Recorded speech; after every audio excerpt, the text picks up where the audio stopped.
Segera download Quran Tadabbur, tafsir dalam genggaman Anda. Bulan Ramadan adalah bulan Al-Quran.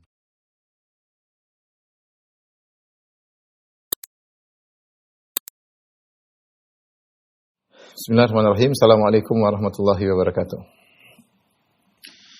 Alhamdulillahi ala ihsani wa syukru lahu ala taufiqihi wa amtinani wa asyhadu an la ilaha illallah wahdahu la syarika lahu ta'ziman li sya'ni wa asyhadu anna Muhammadan abduhu wa rasuluhu da'ila ridwani. Allahumma salli alaihi wa ala alihi wa ashabihi wa ikhwani. Ikhwan dan akhwat, jamaah Majelis Taklim Al-Ukhuwah yang dirahmati oleh Allah Subhanahu wa taala, kita masih melanjutkan bahasan kita tentang dosa-dosa besar Al-Kabair, karya Al-Imam Al-Zahabi Asy-Syafi'i rahimahullahu ta'ala. Dan kita sampai pada dosa besar yang Al-Khamisah Al-Ba'un, yaitu dosa besar ke-45, yaitu An-Nammam. Nammam artinya orang yang suka mengadu domba. Allah Subhanahu wa ta'ala berfirman dalam surat Al-Qalam, ya, wala tuti' kulla hallafim mahin hammazim masya'im binamim. Allah mencela orang yang kerjaannya hallafim mahin. Kata Allah, jangan kau ikuti setiap orang yang hallaf mahin. Hallaf artinya suka bersumpah. Suka bersumpah, ya, bermudah-mudah dalam bersumpah dengan menyebut nama Allah sampai meskipun terjerumus dalam kebohongan. Ini menunjukkan dia tidak mengagungkan Allah Subhanahu wa taala. Ya, karena bermudah-mudah dalam bersumpah, sedikit demi Allah, sedikit demi Allah, ya. Mahin yang hina, ya. Dia tidak mengagungkan Allah dan dia terhina karena dia tidak mengagungkan Allah, maka dia dihinakan oleh Allah Subhanahu wa taala. Di antara sifat orang ini hammazin. Hammaz yaitu suka mencela, ya, yaitu mencela dengan lirikan, dengan gerakan, ya. Masya'im binamim. Di antara sifat orang ini juga adalah masya'im binamim, berjalan ke sana kemari dengan namimah, dengan mengadu domba, ya. Ini dalil bahwasanya namimah adalah perbuatan yang tercela, ya. Demikian juga Al-Imam Zahabi membawakan firman Allah Subhanahu wa taala, ayuhibbu ahadukum an ya'kula lahma akhihi maitan. Apakah salah seorang dari kalian suka memakan bangkai daging saudaranya, ya, dalam kondisi sudah mati, sudah jadi bangkai? Kita tahu ayat ini ayuhibbu yaitu wala yaktab ba'dhukum ba'dha ayuhibbu ahadukum ay ya'kula lahma akhihi maitan. Janganlah sebagian kalian menggibah sebagian yang lain. Apakah salah seorang dari kalian suka memakan bangkai daging saudaranya? Ya, ini tidak ada yang suka. Kita makan bangkai sapi saja kita enggak suka. Kita makan bangkai kambing saja kita enggak suka. Ya, kalau jadi bangkai siapa yang suka? Apalagi bangkai manusia. Apalagi manusia tersebut adalah saudara kita sendiri. Ya, dan ini Allah turunkan ayat ini berkaitan dengan haramnya ghibah. Ghibah, ya. Ghibah dosa besar. Orang berghibah seperti makan bangkai daging saudaranya. Dan ini sudah pernah kita jelaskan. Di mana Rasulullah SAW di waktu ketika Isra Mi'raj, Rasulullah SAW diperlihatkan sekelompok manusia, lahum adfarun min nuhas. Mereka memiliki kuku-kuku dari tembaga, yakhmishuna bihi wujuhahum wa sudurahum. Kemudian mereka mencakar-cakar wajah mereka dan tangan dari dada mereka. Rasulullah SAW bertanya, man haula ya Jibril? Siapa mereka itu wahai Jibril? Kata Jibril alaihissalam, haula illadzina ya'kuluna luhuma ikhwanihim. Mereka adalah orang-orang yang makan bangkai daging saudara mereka. Itu ghibah, dosa besar. Ayat ini terkait dengan ghibah, tetapi dibawakan oleh Al-Imam Al-Zahabi berkaitan dengan namimah. Berkaitan dengan namimah karena namimah itu ghibah plus. Karena orang yang melakukan namimah mau tidak mau dia akan ghibah. Jangan menggibah temannya, menggibah si A di hadapan si B. Kemudian dia menggibah si B di hadapan si A. Sehingga orang yang melakukan namimah otomatis dia melakukan ghibah. Maka wajar jika kemudian Al-Imam Zahabi membawakan ayat tentang ghibah dalam bab namimah, ya. Makanya akan datang hadis, ya. Terus saya bacakan saja hadisnya. Wa marra Nabi sallallahu alaihi wasallam bi qabraini. Rasulullah SAW melewati dua kuburan, faqala innahuma la yu'adzabani. Kata Nabi sallallahu alaihi wasallam, dua penghuni kubur ini sedang diazab, sungguh-sungguh sedang diazab. Wa ma yu'adzabani fi kabirin, dan keduanya sedang diazab bukan karena perkara besar, itu mereka bisa tinggalkan. Tidak sulit untuk meninggalkan kedua perkara tersebut. Amma ahaduhuma fakana yamshi bin namimah. Adapun salah satunya diazab karena kesana kemari suka mengadu domba, suka namimah. Wa amal akharu fakana la yastatiru min bauli. Adapun satu diazab karena tidak bersih dari kencingnya. Ya. Dalam sebagian riwayat, adapun yang satu dia terjerumus dalam ghibah. Yang satu terjerumus dalam ghibah, pengganti dari namimah. Dan ini dijelaskan oleh Ibnu Hajar rahimahullah dalam Fathul Bari. Dalam sebagian riwayat, yang satu diadab karena namimah, dalam riwayat yang lain diadab karena ghibah. Ini tidak ada kontradiksi karena orang yang melakukan namimah dia pasti melakukan ghibah. Jadi namimah itu ghibah plus. Kalau ghibah merupakan dosa besar, menceritakan keburukan saudara kepada yang lainnya, maka namimah lebih parah karena namimah adalah ghibah plus. Ghibah plus mengadu domba. Seorang terkadang melakukan ghibah tidak ada niat adu domba, hanya sekedar senang-senang cerita keburukan orang lain. Tetapi kalau namimah dia berghibah dengan niat untuk mengadu domba, makanya ayat-ayat tentang haramnya ghibah juga bisa disebutkan, atau dalil tentang haramnya ghibah bisa juga dibawakan dalam dalil tentang haramnya namimah, dan ini yang dilakukan oleh Imam Zahabi. Imam Zahabi ketika menyebutkan tentang haramnya namimah, beliau membawakan ayat tentang haramnya ghibah. Ya. Dan namimah ini sangat berbahaya ya, karena hasil dari namimah adalah terpecah belah di antara kaum muslimin. Bisa jadi antara seorang suami dengan istrinya, gara-gara ada orang yang namimah sehingga ribut, pecah, ya, rusak hubungan di antara mereka kedua. Bisa jadi antara seorang kakak dan adiknya, ini terjadi. Bisa jadi antara kawan dengan temannya, gara-gara namimah akhirnya mereka bermusuhan. Dan bisa jadi antara satu kabilah dengan kabilah, gara-gara namimah. Ini mungkin terjadi. Dan antara kerabat dengan kerabat, ya, ini semua gara-gara namimah. Dan kerusakan yang diakibatkan oleh namimah, permusuhan, bisa jadi sangat lebih cepat daripada kerusakan yang ditimbulkan oleh sihir. Makanya dikatakan oleh Yahya bin Abi Katsir Al-Yamani rahimahullahu taala, salah seorang ulama, Yahya bin Abi Katsir Al-Yamani, beliau berkata,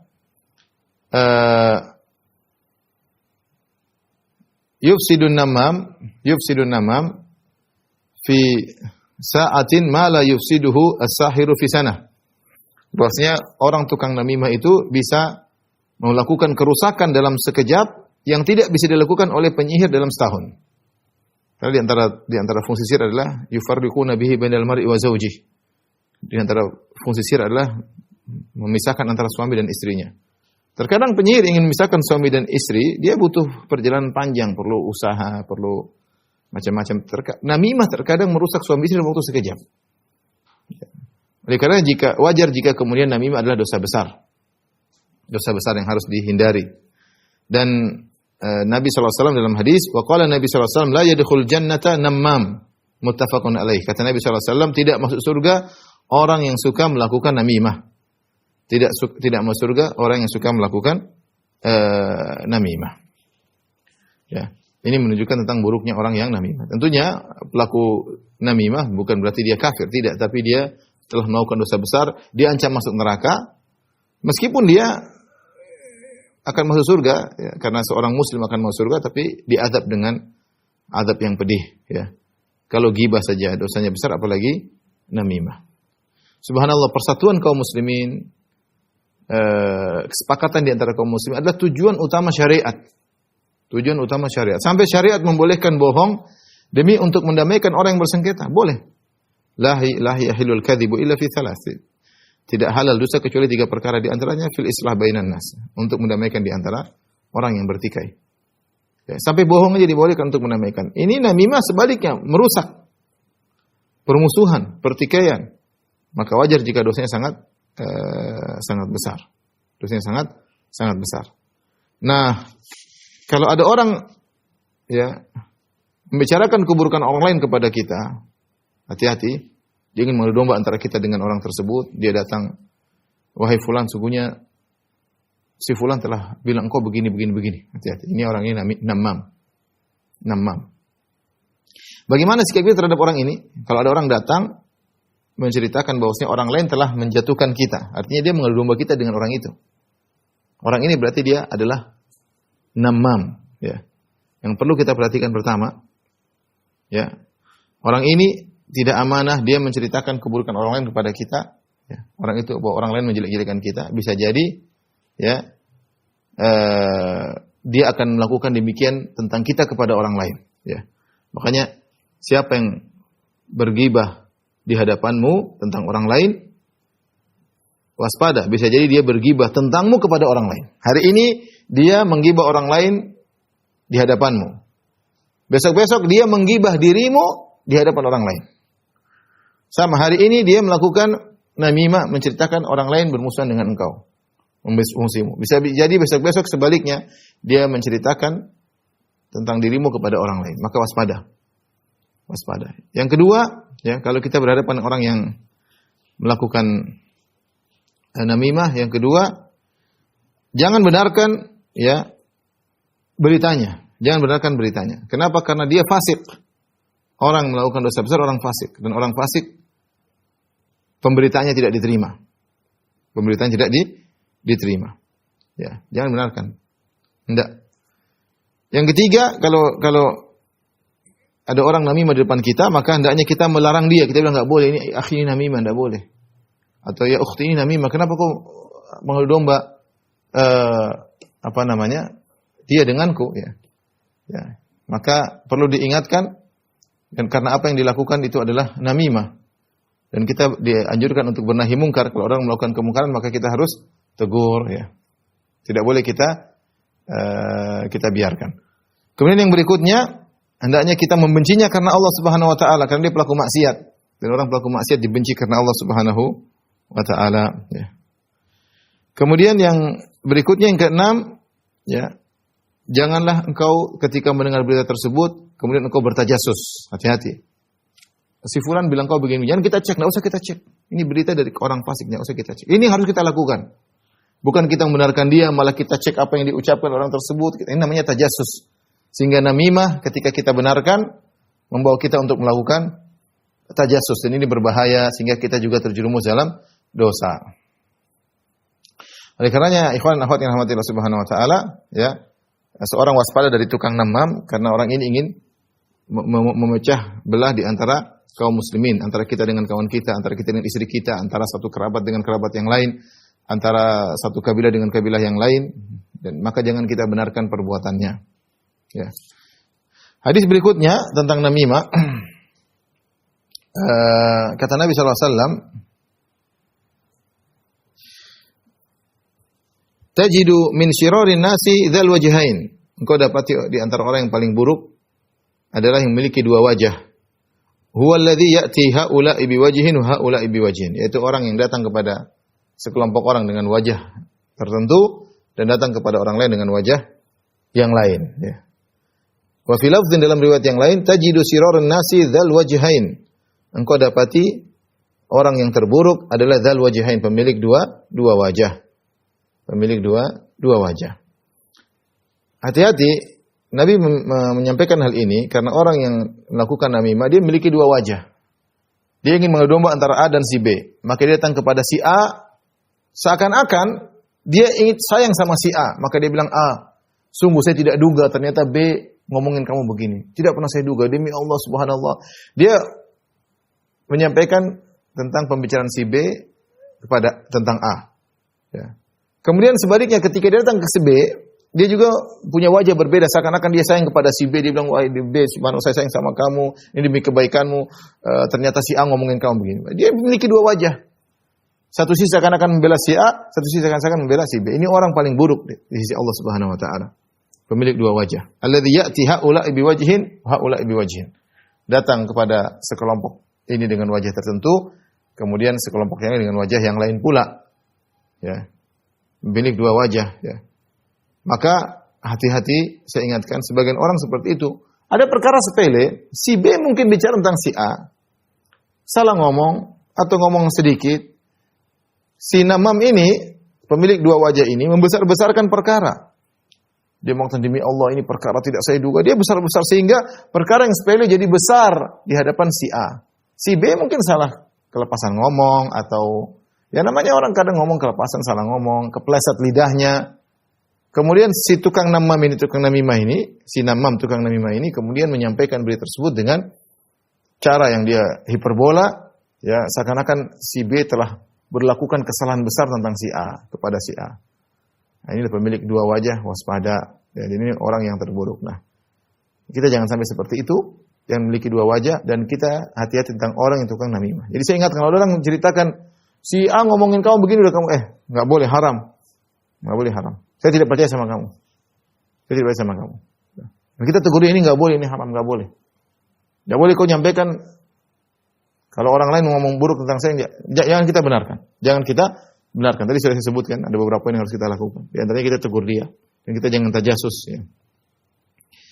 Tapi dalam hadis yang berikutnya disampaikan oleh Imam Zahabi rahimahullah taala, wa anin Nabi sallallahu alaihi wasallam qala, dari Nabi sallallahu alaihi wasallam beliau bersabda, la yublighni ahadun an ashabi syai'an fa inni uhibbu an akhruja ilaihim wa ana salimu sadar.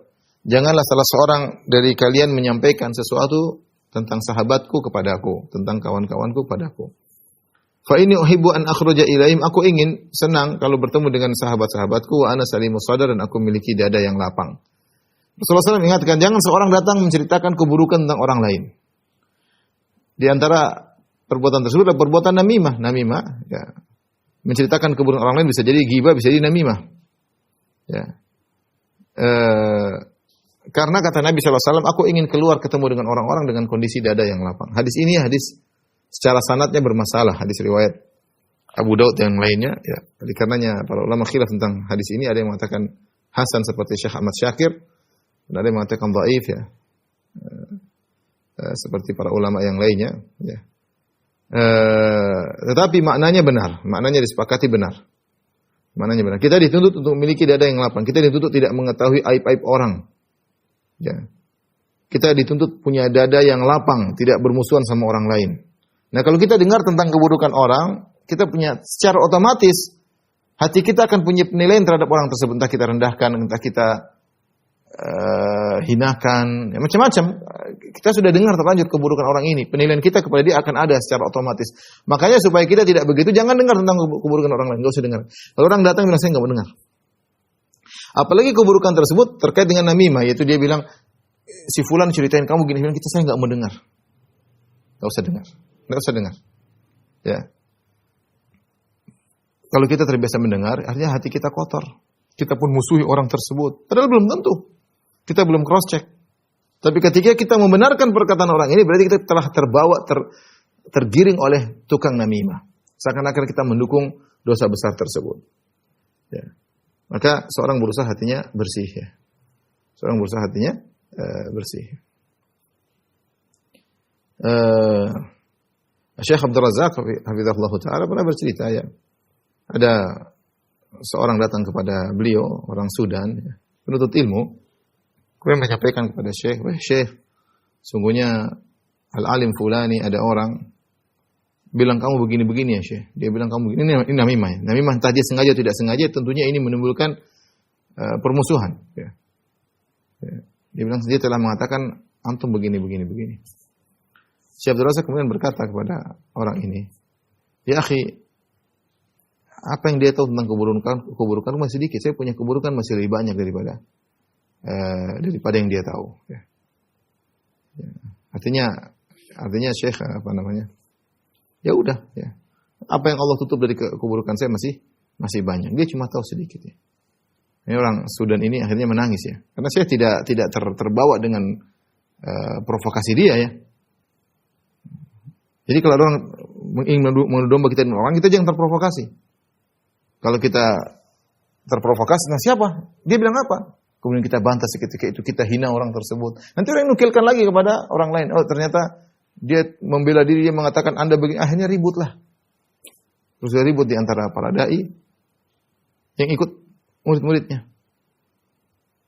Maka seorang jangan biarkan orang melakukan namimah depan dia. Ini sikap yang benar. Jadi kalau ada orang menceritakan namimah kepada kita, dia bilang si fulan nyebutin kamu gini, si fulan menghina kamu begini, kita usir, bilang saya tidak mendengar dari kamu. Kamu namam, dosa besar. Tidak boleh seperti itu. Baik, kita lanjutkan.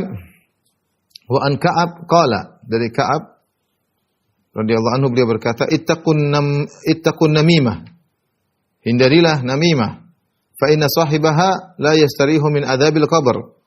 Sungguhnya pelaku namimah tidak akan istirahat dari azab kubur, tidak akan istirahat dari azab kubur.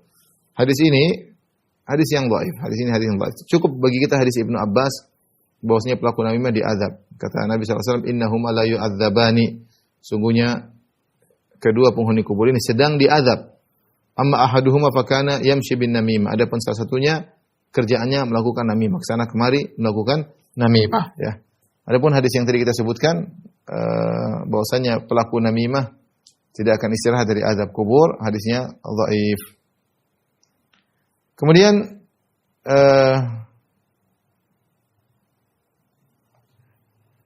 hadis berikutnya, rawa Mansur an Mujahid, Mansur meriwayatkan dari Mujahid bin Jabr, muridnya Ibnu Abbas, tentang tafsir firman Allah, hammalatal hatab, pemikul kayu bakar, maksudnya istrinya Abu Lahab, yaitu istrinya Abu Lahab.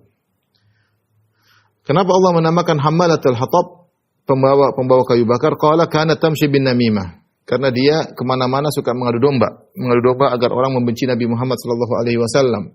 Sehingga dia dikenayakan seperti membawa kayu bakar, ya, karena menyalakan api permusuhan, ya.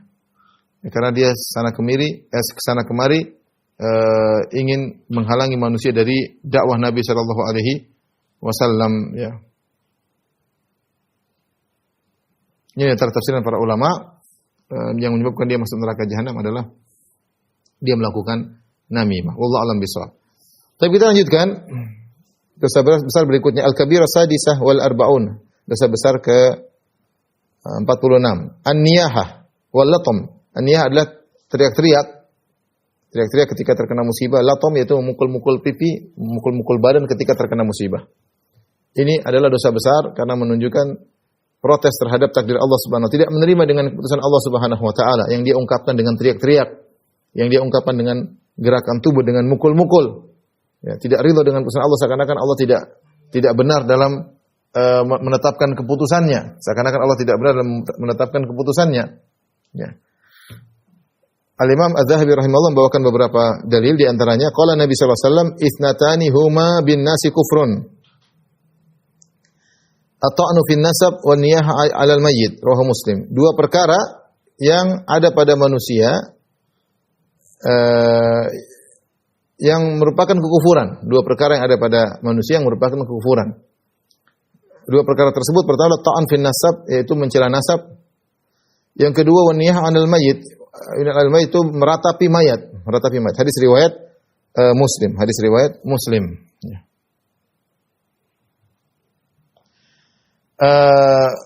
Ini dua perkara merupakan dosa besar, mencela nasab, dan yang kedua niyahah, meratapi mayat, yang Rasulullah SAW mengatakan kufrun, merupakan kekufuran.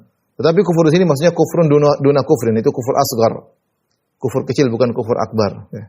Kalau kufur akbar itu keluar dari Islam, tapi ini kufrun asgar, kufrun duna kufrin, yang ketika disifati dengan kekufuran maka ini dosa besar.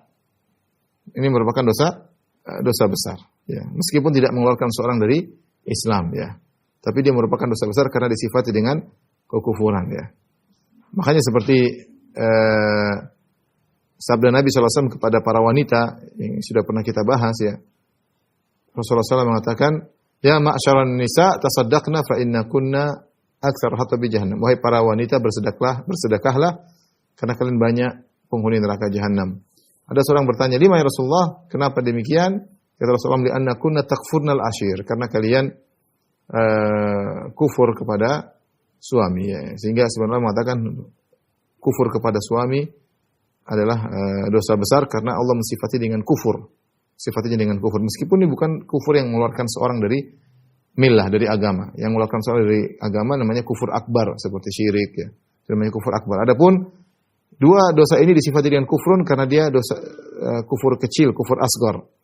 Yang pertama ta'an fin nasab, ya, mencela nasab, ya, entah meragukan nasab seorang, engkau bukan anak ini, engkau bukan keturunan kabilah ini, atau merendahkan nasab seorang, dari kabilah ini, ini tentu hal yang dilarang, ya. Karena kita tahu ketika Allah menciptakan manusia bersuku-suku, berbangsa-bangsa, bukan untuk saling merendahkan. Ya ayyuhan nasu inna khalaqnakum min dzakari wa untha wa ja'alnakum syu'uban wa qabaila lita'arafu. Wahai manusia sekalian, kami ciptakan kalian bersuku-suku, berbangsa-bangsa, lita'arafu, agar kalian saling mengenal, bukan untuk saling merendahkan. Kemudian Allah mengatakan inna akramakum indallahi atqakum, yang paling mulia di antara kalian yang paling bertakwa. Jadi ini sampai sekarang masih ada mencela nasab, sampai sekarang juga mencela nasab. Jadi mencela nasab bisa jadi artinya meragukan nasab seorang, kamu belum tentu itu bapakmu, kamu bukan dari kabilah ini. Dia meragukan nasab, mencela nasab atau menghina nasab seseorang. Yang kedua yang jadi perhatian kita adalah an-niyaha 'alal mayyit, yaitu meratapi mayat. Ingat ini merupakan dosa besar. Di antara dalil bahwasanya meratapi mayat merupakan dosa besar. Hadis berikutnya, wa fil hadits sahih li Muslim, dalam hadis yang sahih diriwayatkan oleh Imam Muslim juga, an-naihatu idza lam tatub. Seorang wanita yang meratapi mayat, jika dia tidak bertobat, ulbisat dir'an min jarab, maka dia akan dipakaikan mantel dari sesuatu yang gatal ya, kudis. Wasirbalan min qatiranin yaumal qiyamah, dipakaikan pakaian yang terbuat dari qatiran yaumal qiyamah. Qatiran itu an-nuhas al-muzab, yaitu tembaga yang perunggu atau tembaga yang dipanaskan, yang cair, dijadikan pakaian, tentu sangat panas yaumul qiyamah, pada hari kiamat. Ini dalil bahwasanya orang wanita yang meratapi mayat ya, mengangkat suara, ini dosa besar karena diancam dengan azab khusus. Dia akan dipakaikan dengan baju yang buat tubuhnya sangat gatal dan juga dikenakan pakaian yang terbuat dari cairan yang sangat panas yang menempel pada bajunya. Bayangkan cairan tersebut menempel di tubuhnya. Cairan harusnya jatuh, tetapi cairan tersebut tidak jatuh, menempel di tubuhnya dan sangat panas. Tidak mungkin logam dijadikan cair kecuali dengan derajat yang tinggi, mungkin 1000, mungkin 2000 derajat Celcius. Baru kemudian cairan tersebut menjadi logam tersebut, metal tersebut menjadi cair. Ternyata ketika panas-panasnya ditempel pada tubuh manusia, wali'adzubillah, di antaranya kepada wanita yang melakukan niyah, yang meratapi mayat ya, dengan mengangkat suara. Jadi niyah maksudnya mengangkat suara. Dan Islam mengajarkan penganutnya untuk bersabar dengan musibah yang Allah takdirkan, untuk berhusnudzan kepada Allah Subhanahu wa taala bahwasanya apa yang Allah takdirkan terbaik. Ya, bukan untuk protes, bukan untuk meratapi, apalagi protes tersebut diungkapkan dengan sikap seperti mengangkat suara. Ya, sebagian penganut agama yang lain berbangga-bangga dengan seperti ini. Ya, berbangga-bangga. Ketika keluarganya yang meninggal teriak-teriak, kemudian di hadapan banyak orang, seakan-akan penuh kesedihan, dia bangga bisa meratapi seperti itu. Ya, Islam tidak mengajarkan demikian. Bahkan saya dapat sebagian dalam ajaran sebagian orang, ketika suaminya meninggal, istrinya ikut dikubur. Ini seperti apa seperti ini? Ya, tidak ada seperti ini. Islam mengajarkan untuk bersabar. Bahwa ini keputusan Tuhan, Rabbul Alamin, yang lebih tahu tentang maslahat yang terbaik. Maka terima. Ya. Kalau dia meratapi mayat, wanita meratapi mayat, maka dia akan disihir dengan siksaan yang pedih. Di sini disebutkan an-naihah, wanita yang meratapi. Apakah laki-laki tidak meratap? Kita bilang laki-laki juga mungkin meratapi, tapi kebanyakan yang suka meratap adalah wanita yang hati mereka tidak kuat ketika menghadapi musibah. Ya. Meratapi anaknya yang meninggal dunia, meratapi suaminya yang meninggal dunia, meratapi kakaknya dan adiknya meninggal dunia, meratapi orang tuanya meninggal dunia. Dan ini adalah perkara yang tercela, bahkan merupakan dosa besar. Tapi kalau dia bertobat sebelum meninggal dunia, maka dia akan selamat dari adab tersebut. Hadis yang lain, waqala sallallahu alaihi wasallam bersabda, "Laisa minna man darabal khududa wa syaqqal juyuba wada'a bid'awal jahiliyah." Bukan dari golongan kami seorang yang ketika terkena musibah dia memukul-mukul pipinya, wa syaqqal juyuba, dia merobek-robek bajunya, wada'a bid'awal jahiliyah, menyuruh dengan seruan jahiliyah. Ini merupakan dosa besar karena Rasulullah mengatakan bukan dari golongan kami. Ya, makanya apa yang dilakukan oleh orang Syiah benar-benar bertentangan dengan larangan Nabi sallallahu alaihi wasallam. Ya, ketika mereka merayakan seperti setiap 10 Muharram hari Asyura, kemudian mereka memukul-mukul tubuh mereka, memukul dada mereka, kemudian mereka mengambil pedang kemudian melukai kepala mereka, melukai badan mereka dengan alasan bahwasanya ingin merasakan seperti apa yang dirasakan oleh Husain ketika radhiyallahu anhu ketika dibunuh. Ini semua bentuk ratapan. Ini merupakan dosa besar. Ya, dan sudah kita bahas bahasanya dalam banyak pembahasan. Bahwasanya ada orang yang lebih baik daripada Husain meninggal. Di sana ada Nabi SAW meninggal, di sana ada Abu Bakar meninggal, Umar meninggal, Utsman meninggal, Ali bin Abi Thalib meninggal, lebih baik daripada Husain. Anaknya Al-Hasan lebih baik daripada Husain. Namun kita tidak merayakan hari kematian mereka dan kita tidak meratapi dengan ratapan mereka. Ya. Kalau mereka mengatakan alasannya kita mukul-mukul karena Husain ketika itu dicabik-cabik, kemudian Husain kehausan, maka kita tidak minum, kemudian kita merasakan sedikit kepedihan agar merasakan apa yang dirasakan Husain. Kalau begitu rasakan, kalau gitu rayakan juga hari kematian Ali bin Abi Thalib yang ditikam kepalanya, tikam-tikam kepala kalian. Atau rayakan juga kematian Hasan yang diracun, makan tuh racun biar tahu bagaimana mati karena racun. Ini semua adalah khurafatnya orang-orang Syiah. Seharusnya orang kalau terkena musibah bersabar.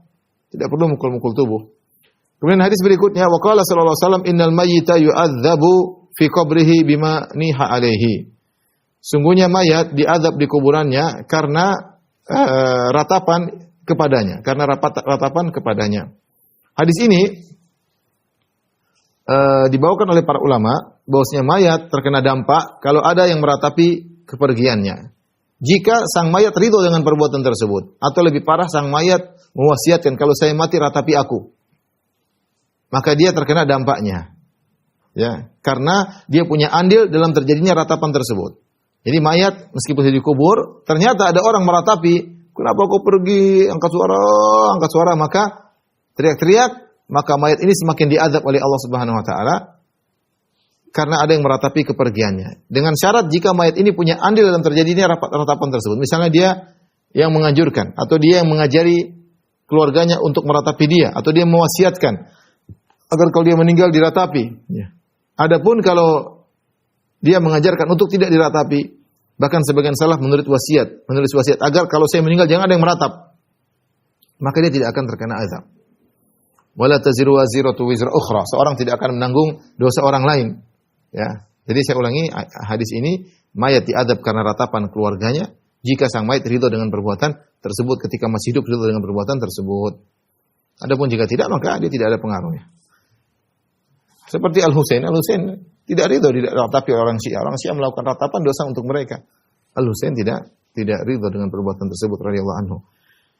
Kemudian Nabi sallallahu alaihi wasallam bersabda, dalam hadis bari'an Nabi sallallahu alaihi wasallam minas saliqah wal haliqah wasyaqah.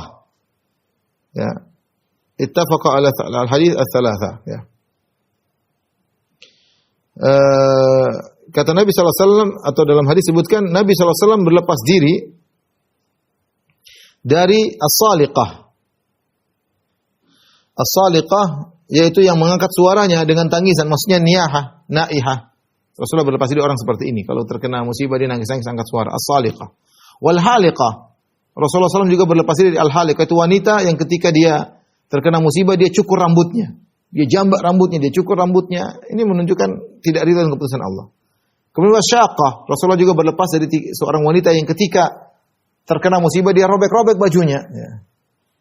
3 perbuatan ini, berteriak-teriak, mencukur rambut, merobek-robek baju adalah bentuk protes terhadap keputusan Allah Subhanahu wa taala. Ini merupakan dosa besar. Ini salah satu bentuk dari niyah. Salah satu bentuk daripada niyah. Maka seorang ketika terkena musibah sebesar apapun berusaha menjaga dirinya, menjaga hatinya agar tidak terjerumus dalam perbuatan tersebut. Ya.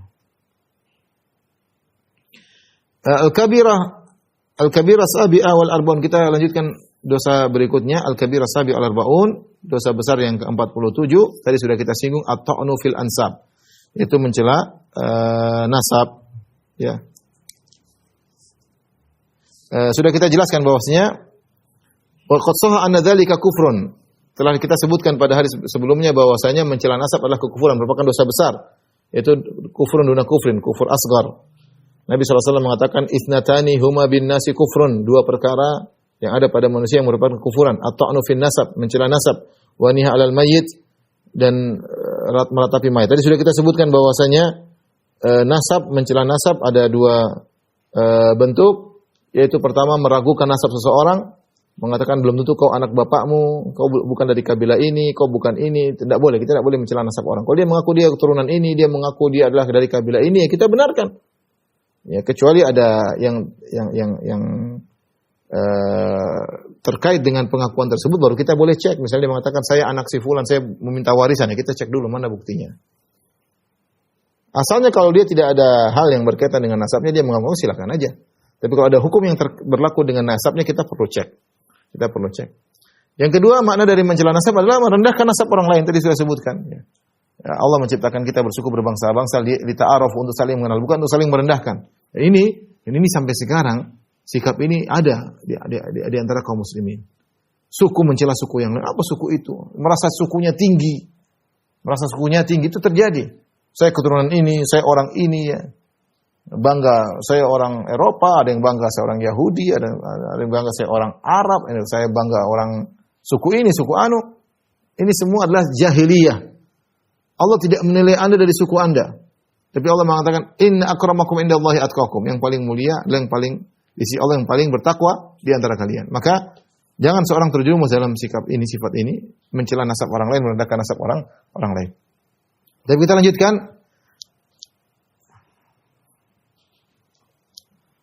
Al-kabira athamina wal arba'un. Dosa besar ke-48. Al-baghyu. Al-baghyu, ya secara sederhana maknanya adalah zalim. Dia mirip dengan zalim, ya. Kata Allah Subhanahu wa taala, "Innamas sabilu 'alal ladzina yuzlimuna an-nasa wa yabghuna fil ardi bighairil haqq, ulaika lahum adzabun alim."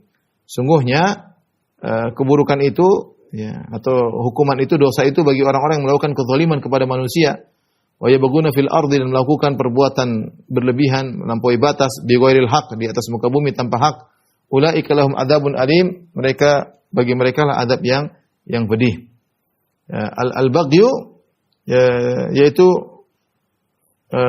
melakukan kezaliman kepada orang lain, ya, melampaui batas terhadap orang lain, baik berkaitan dengan melakukan pelanggaran terhadap orang lain, berkaitan dengan hak, berkaitan dengan harta mereka, berkaitan dengan jiwa mereka, juga demikian berkaitan dengan harga diri mereka. Kita tidak boleh melakukan pelanggaran terhadap orang lain. Tidak boleh kita melakukan pelanggaran berkaitan dengan harta mereka, dengan darah mereka, dengan jiwa mereka, dan juga tentang harga diri mereka. Ini semua namanya al-baghyu, dan dia merupakan dosa besar karena Allah berfirman dalam surat Asy-Syura ayat 42 tadi, ulaika lahum adzabun alim, bagi mereka azab yang pedih.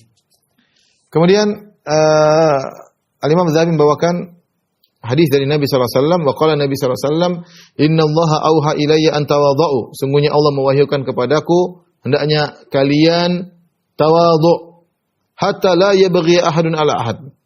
Sehingga tidak seorang melakukan pelanggaran terhadap orang lain. Wala yafkharu ahadun ala ahad, dan agar seorang tidak sombong di atas yang lainnya. Rawahu Muslim. Hadis riwayat Muslim. Perhatikan, di sini Rasulullah SAW membuka hadisnya dan mengatakan, Inna Allah auha ilayya, Allah mewahyukan kepadaku. Artinya ini perkara yang spesifik. Sampai Rasulullah mengatakan, Allah mewahyukan kepadaku. Apa yang Allah wahyukan kepadaku, kepada Nabi SAW, antawadhu, hendaknya kalian saling tawadhu di antara kalian. Jangan menganggap diri tinggi. Jangan menganggap diri hebat, rendah diri. Tidak ada yang kita miliki kecuali dari Allah Subhanahu wa taala. Allah bisa mencabut kelebihan yang ada pada kita setiap saat kalau Allah mau. Kita jangan sombong dengan kepintaran. Allah bisa membuat kita bodoh. Jangan bilang sombong dengan tegarnya tubuh, tiba-tiba Allah kasih sakit, bisa. Itu banyak terjadi, orang bangga dengan tubuhnya, tiba-tiba kena kanker, atau sakit, atau meninggal dunia. Jangan sombong dengan paras, bisa jadi Allah menjadikan kecelakaan, ya. Dan banyak hal.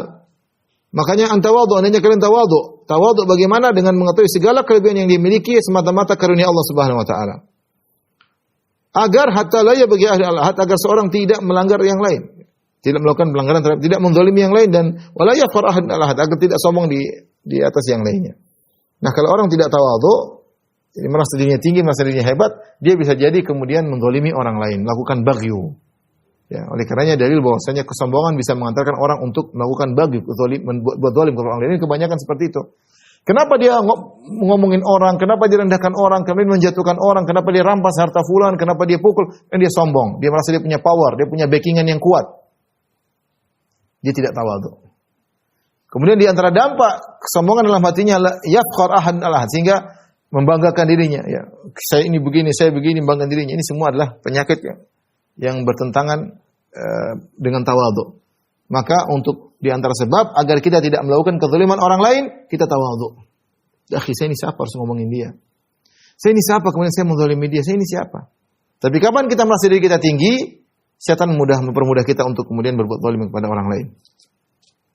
Wa fi ba'dil athar, dalam sebagian athar, yaitu diriwayatkan dari Ibnu Abbas, beliau berkata, walau bagha jabalun ala jabalin la ja'alahu Allahul baghi minhuma dakka. Seandainya ada satu gunung berbuat zalim kepada gunung yang lainnya, maka Allah akan menjadikan gunung yang berbuat zalim tadi akan hancur lebur. Ya. Artinya hukuman yang diberikan kepada orang yang zalim sangat besar. Itu kalau gunung melakukan kezaliman akan diledakkan oleh Allah, akan hancur.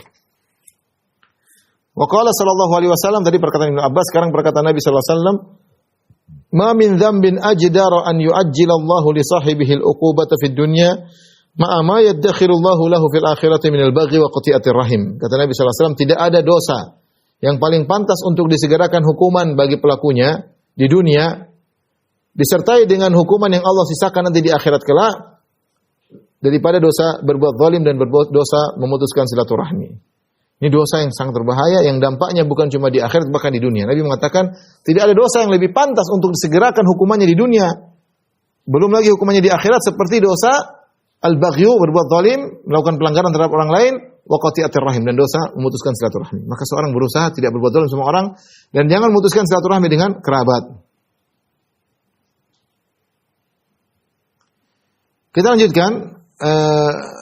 Dan ini banyak orang melakukan memutuskan silaturahmi, berbuat zalim. Dia dihukum oleh Allah tanpa dia sadari. Terkadang Allah tunda ya, beberapa saat, beberapa tahun, tapi akan Allah beri hukuman. Ini yang sangat mengerikan ketika orang berbuat zalim, kemudian dia beri hukuman oleh Allah Subhanahu wa taala seakan-akan natural. Mulailah usahanya jatuh, mulailah begini, mulailah dia terlilit utang. Dia menyangka itu sesuatu yang natural, ternyata itu hukuman dari Allah karena dia pernah berbuat zalim kepada anak buahnya mungkin 2 tahun yang lalu, mungkin 3 tahun yang lalu. Sementara ketika Allah kasih hukuman dia tidak sadar.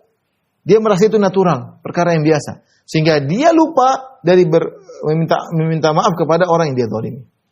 Ini banyak terjadi. Dia berbuat zalim sama orang, Allah hancurkan dia secara perlahan-lahan dan tanpa dia sadari. Mengerikan. Wa'idzubillah. Maka jangan sampai berbuat zalim kepada orang lain. Hadis berikutnya, wa qala Ibnu Aun an Amr bin Sa'id an Humaid bin Abdurrahman qala Ibnu Mas'ud qala Malik Ar-Rahawi ya Rasulullah. Seorang sahabat berkata, wahai Rasulullah, qad u'titu minal jamali, yaitu Malik Ar-Rahawi, dia berkata, wahai Rasulullah, qad u'titu minal jamali ma tara, aku telah diberi ketampanan paras yang tampan sebagaimana yang kau lihat, sebagaimana yang Anda lihat. Wa ma uhibbu anna ahadan yafuquni bi syiraki, ya. Afadzaka minal baghi, ya. Ya Rasulullah, engkau melihat bagaimana aku telah diberi ketampanan oleh Allah Subhanahu wa taala, ya. Dan aku tidak suka ada orang yang melampauiku dalam urusan sendalku, yaitu dia perhatian dengan penampilannya. Dia penampilannya bagus, penampilannya menarik, ya. Bajunya, sendalnya. Afadzaka minal baghi? Apakah ini merupakan perbuatan zalim? Senang punya baju yang bagus, tidak ingin ada orang seperti dia, ya. Maka Rasulullah SAW berkata, laisa dzaka minal baghi, itu bukan al-baghyu, walakin al-baghya adapun al-baghya yaitu kezaliman, batarul haq, menolak kebenaran, au safahil haq, atau intinya menolak kebenaran, wa ghamtun nas, itu merendahkan orang lain, itu namanya al-baghyu. Isnaduhu qawi, kata Al-Hafidz Az-Zahabi, bahwasanya sanadnya kuat. Dan ini menunjukkan bahwasanya yang namanya al-baghyu, berbuat zalim kepada orang lain, di antaranya merendahkan orang lain, menolak kebenaran dan merendahkan orang lain.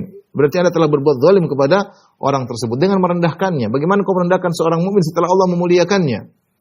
Ya. Kau merendahkan dia sementara dia mengucapkan la ilaha illallah, sementara dia salat. Bagaimana kau merendahkan dia? Bukan namanya kezaliman tadi penampilan zahir, baju kita bagus berarti kita zalimi orang, tidak. Tapi ini yang Rasulullah jelaskan, maksudnya al-baghyu adalah di antaranya menolak kebenaran dan merendahkan orang lain. Kemudian kata Al-Hafidz Zahabi, wa qad khasafa Allahu bi Qarun li baghihi wa utuwihi. Allah Subhanahu wa taala telah membenamkan Qarun dalam bumi, membenamkan dia dan hartanya gara-gara kezalimannya, sikap melampaui batasnya dan sikap kesombongannya. Hadis berikutnya, wa qala Nabi sallallahu alaihi wasallam, "Udzibat imra'atun fi hirratin sajanatha hatta matat." Kata Nabi sallallahu alaihi wasallam, ada seorang wanita diazab oleh Allah gara-gara seekor kucing yang dia kekang sampai matilah kucing tersebut. Fadakhalat fiha an-nar, maka dia pun masuk neraka wanita tersebut gara-gara kucing tersebut. La hiya at'amatha wa saqatha, tidaklah dia memberi makan kepada kucing tersebut dan tidak diberi minum kucing tersebut. Idh habasatha, tapi justru dia mengekang kucing tersebut. Wala hiya tarakatha, dan dia tidak meninggalkan kucing tersebut, dilepaskan. Ta'kulu min khashasil ard, makan dari serangga-serangga yang ada di atas muka bumi. Ya. Wanita ini gara-gara berbuat zalim kepada kucing, maka dia diazab di neraka jahanam. Perhatikan, gara-gara berbuat zalim kepada seekor kucing, ya, dikekang, tidak dikasih makan sampai mati, harusnya dilepas, dia tidak lepas. Itu saja menyebabkan seorang masuk neraka jahanam. Bagaimana lagi kalau berbuat zalim kepada sesama manusia? Maka kezaliman ini perkara yang sangat berbahaya, ikhwan dan akhwat yang dirahmati Allah Subhanahu wa taala. Usahakan kita meninggal dunia tidak ada beban urusan kita dengan orang lain di akhirat kelak. Sebagian perkataan Sufyan Ats-Tsauri, la antalqallaha bi 70 dzamban fima bainaka wa bainallah ahwan min antalqahu bi dzambin wahidin fima bainaka wa bainal ibad. Engkau bertemu dengan Allah dengan bawa 70 dosa antara engkau dengan Allah lebih ringan daripada kau bertemu dengan Allah kau bawa dosa satu dosa antara engkau dengan hamba Allah yang lain. Kita tidak ingin disidang oleh Allah. Ya. Jangan berbuat zalim sama orang, jangan punya urusan sama orang. Berusaha keluar dari dunia ini tanpa punya urusan sama orang, berusaha sebisa mungkin. Lihatlah wanita ini diazab gara-gara berbuat zalim kepada seekor hewan. Bagaimana kalau kita berbuat zalim kepada manusia yang lain? Waliyadzubillah. Jaga lisan. Jangan ngomongin orang, jangan jatuh orang, jangan sembarang menulis status, jangan sembarang menyakiti hati orang, hati-hati. Ucapkan yang hak, ucapkan yang benar. Kemudian hadis berikutnya, waqala Ibnu Umar radhiyallahu anhuma, la'ana Rasulullah sallallahu alaihi wasallam man ittakhadha syai'an fihi ruh gharadan. Kata Ibnu Umar, Rasulullah SAW melaknat orang yang menjadikan suatu yang punya ruh, yaitu hewan atau yang lainnya, sebagai gharad, sebagai target. Ya. Maksudnya gimana? Misalnya dia ambil hewan, ayam kayak burung kayak, kemudian main-main panahan, jadikan target, atau main ketapel, jadikan target. Ini nggak boleh. Ini menyiksa hewan. Nggak boleh. Ini seorang yang rahmat sudah diambil dicabut dari hatinya. Bagaimana dia kemudian jadikan burung sebagai target untuk panah-panahan? Main-main aja. Beda kalau dia tembak burung untuk dimakan, nggak ada masalah. Ada manfaatnya dibunuh untuk dimakan. Tapi kalau untuk main aja, tembak, kemudian lagi main lagi, tembak lagi. Ya, senapan angin misalnya, atau dengan ketapel, ini hukumnya haram. Ya, burung bukan untuk mainan, untuk kau matikan burung tersebut. Ya, orang melakukan ini dilaknat oleh Rasulullah Sallallahu Alaihi Wasallam. Oleh karenanya, perhatikan, inilah bentuk siksaan terhadap hewan, hukumnya adalah haram. Ya. Siksaan terhadap hewan hukumnya adalah haram. Dan banyak orang melakukan perbuatan-perbuatan tersebut. Ya. Seperti yang kita perhatikan misalnya adalah lomba adu ayam. Ya. Ini subhanallah, adu ayam. Dia senang-senang menyiksa ayam. Ini dosa besar. Adu ayam misalnya, ya. Adu domba, atau adu banteng. Ini semua bersenang-senang dengan menjadikan hewan sebagai target. Target untuk dia nonton, senang-senang domba tanduk-tandukan. Memang sengaja diadu, kadang main judi dengan hal tersebut. Banteng diadu, ya. Kadang-kadang ayam diadu, kadang-kadang dikasih pisau misalnya, masing-masing diikatin pisau, kemudian saling menendang, waliyadzubillah. Kemudian ayam berdarah-darah. Waliyadzubillah, ya. Ini adalah semua dosa besar. Ini merupakan dosa besar yang melakukannya terlaknat. Melakukannya terlaknat. Enggak boleh. Ya.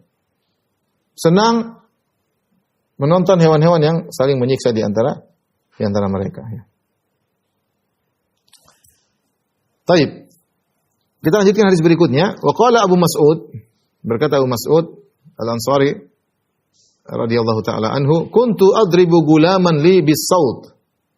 Aku dulu punya seorang budak dan aku memukulnya dengan cambuk. Fasami'tu sautan min khalfi. Tiba-tiba aku mendengar suara dari belakang menegurku. I'lam Abu Mas'ud, ketahuilah Abu Mas'ud. Falam afhami sauta min al-ghadab, dan aku tidak paham tentang suara tersebut karena aku sedang marah. Jadi orang tegur tapi dia cuek karena dia sedang marah, dia cambuk terus budaknya. Falamma dana minni idza huwa Rasulullah sallallahu alaihi wasallam. Ketika dekat orang tersebut ternyata yang menegurku tadi adalah Rasulullah sallallahu alaihi wasallam. Fa idza huwa yaqul, ternyata Rasulullah sallallahu alaihi wasallam berkata, "Innallaha aqdaru 'alaika minka 'alaihi." Wahai Abu Mas'ud, Allah lebih mampu menyiksamu daripada kau menyiksa hamba budak-budakmu tersebut.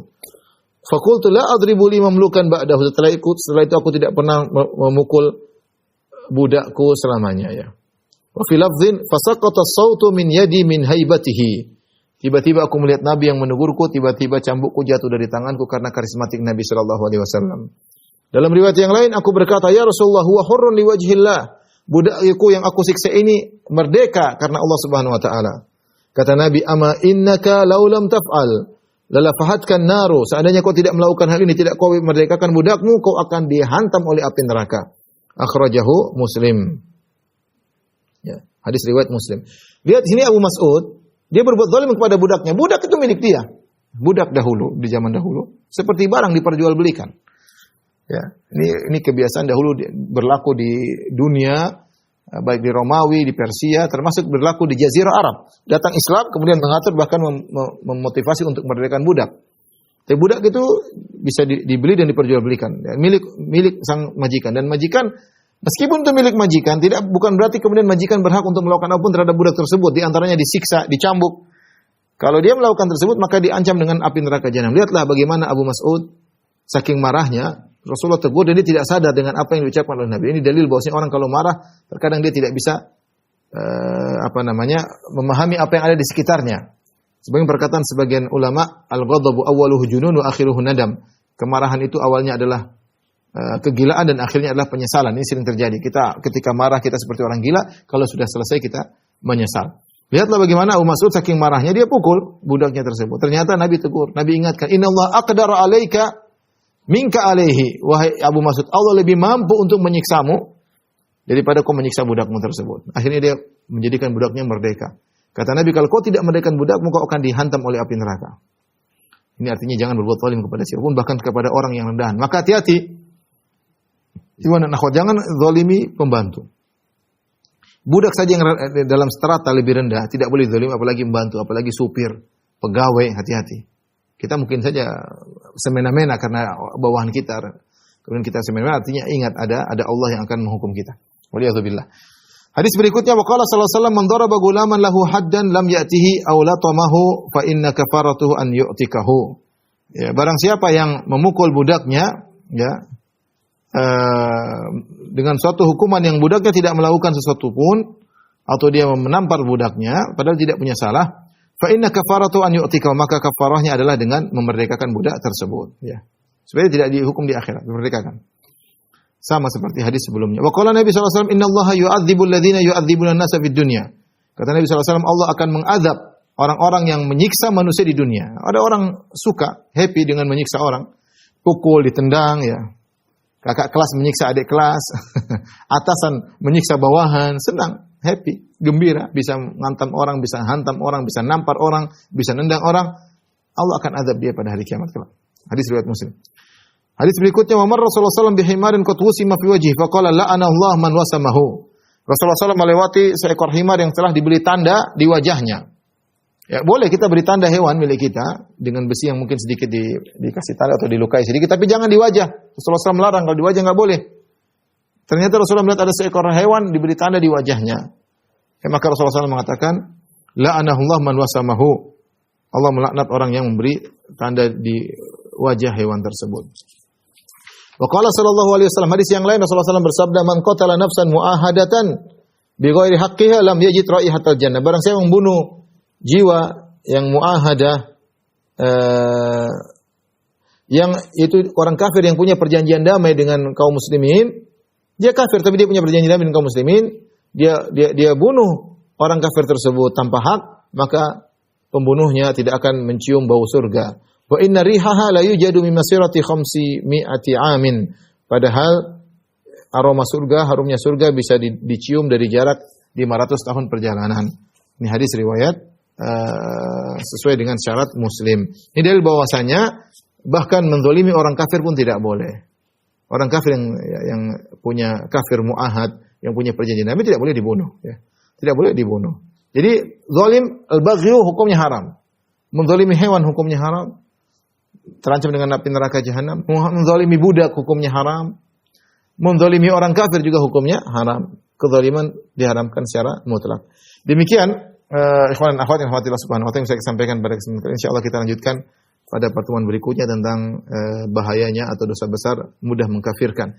Demikian apa yang bisa saya sampaikan kepada majelis taklim al-ukhuwah. Kurang lebihnya mohon maaf. Wabillahi taufiq wal hidayah. Assalamualaikum warahmatullahi wabarakatuh.